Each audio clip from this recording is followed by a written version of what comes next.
Hey students, have you ever wondered what lie inside Indian Ocean? क्या आप जानते हैं कि समुंदर के नीचे, इंडियन ओशन के नीचे छिपे हैं हजारों सालों के इतिहास और कुछ ऐसे अनजाने जीव जिसके बारे में जानकर साइंस भी हैरान है। आज के इस वीडियो में हम इन्हीं की बात करने वाले हैं। इंडियन ओशन दुनिया का तीसरा सबसे बड़ा समुंदर है। सिर्फ एक वाटर बॉडी नहीं है, ये एक जीवित इतिहास है। It's a living history. ये समुंदर इंडस वैली के समय से मेसोपोटामिया, अरेबिया और अफ्रीका से ट्रेड का एक पुल रहा, एक ब्रिज रहा है। अगर हम बात करें डिफरेंट एक्सकवेशन साइट्स की, तो इस एरिया में केरला का मुजरिस, जिसे हम पटनम कहते हैं, इसमें इंडो रोमन ट्रेड के शिपरेक मिले हुए हैं, एविडेंस मिले हुए हैं। अंडमान, लक्षद्वीप और श्रीलंका के आसपास भी कई ऐसे प्राचीन जहाज के अवशेष मिले हैं जो बेसिकली इस बात को प्रूव करते हैं कि ये एरिया ट्रेड वाइज एंशिएंट समय से काफी एक्टिव रहा है। इंडियन ओशन के अंदर एक और खजाना छुपा हुआ है जिसके बारे में कुछ लोग ही जानते हैं, वो है उसकी बायोडाइवर्सिटी। अंडमान के फ्रिंजिंग रीफ हो या लक्षद्वीप के कोरल अटैल हो या गल्फ ऑफ मन्नार के कोरल गार्डन, ये दुनिया के सबसे सुंदर और सबसे इंपॉर्टेंट इकोसिस्टम में से एक है। यहाँ मिलते हैं रेयर मरीन क्रिएचर जैसे कि ऑलिव रिडली टर्टल, डुगोंग जिसके बारे में कई सारी चर्चाएं हैं, और एक लिविंग फॉसिल जिसे कोलिकैंथ कहते हैं। इनफैक्ट इंडिया होस्ट करता है मोर देन 15,000 मरीन स्पीशीज, जिसमें से कई ऐसे स्पीशीज है जिनके बारे में आज भी बहुत ज्यादा जानकारी नहीं।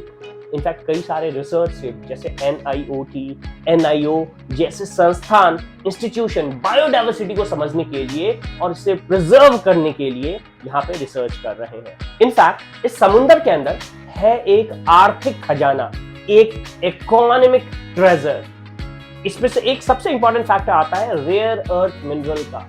चाइना डोमिनेट करता है और अभी रिसेंटली न्यूज भी आ रहा है कि रेयर अर्थ मिनरल की मोनोपोली को साबित करने के लिए चाइना रेयर अर्थ मिनरल के एक्सपोर्ट को बहुत कम करने वाला है। सो इंडियन ओशन एक ऐसा रीजन हो सकता है जहां पे हम चाइना को काउंटर कर सकते हैं। साथ ही साथ यहाँ पे गैस और ऑयल रिजर्व भी पाए जाते हैं। सेंट्रल इंडियन ओशन बेसिन में, जो कि भारत से लगभग 75,000 स्क्वायर मीटर का जोन आता है, यहाँ एक्सप्लोरेशन जोन मिले हैं जहां पे पॉलीमेटालिक नोड्यूल्स जो कि बहुत ज्यादा रिच होते हैं मैग्नीज में, कोबाल्ट में, कॉपर में, ये पाए जाते हैं। और अगर एक रिसर्च को माना जाए तो यहाँ पे जो पॉलीमेटालिक नोड्यूल्स हैं वो दुनिया के सबसे इनरिच पॉलीमेटालिक नोड्यूल्स में से एक होते हैं। इनफैक्ट इसके कोस्टल एरिया में, इंडिया के कोस्टल एरिया में कृष्णा, गोदावरी और कावेरी बेसिन जैसे ऑफशोर जोन भी है जहां से इंडिया को एनर्जी मिलता है। इनफैक्ट रिसेंटली इंडिया ने डीप ओशन मिशन जैसे कि सबमर्सिबल मत्स्य 6000, और यहाँ 6000 बताता है कि ये 6000 मीटर बिलो द सरफेस को एक्सप्लोर करने के लिए डेवलप हुआ है। इंडियन ओशन रीजन सिर्फ एक समृद्धि का नहीं, जियोपॉलिटिकल स्ट्रैटेजी का भी केंद्र है। Straight of Malacca, straight of Hormuz जैसे चोक पॉइंट है जहां से दुनिया के 80% ऑयल ट्रेड पास करते हैं।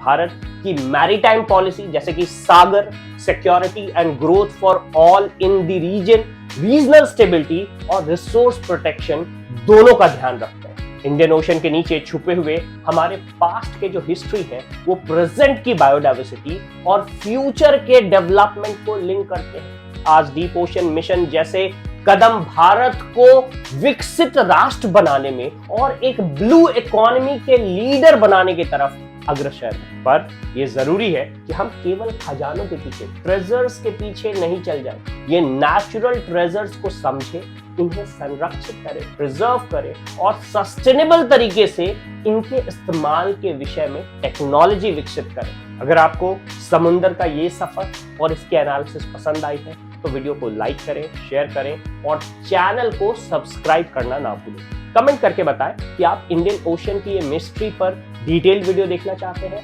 मिलते हैं नेक्स्ट वीडियो में। Thank you.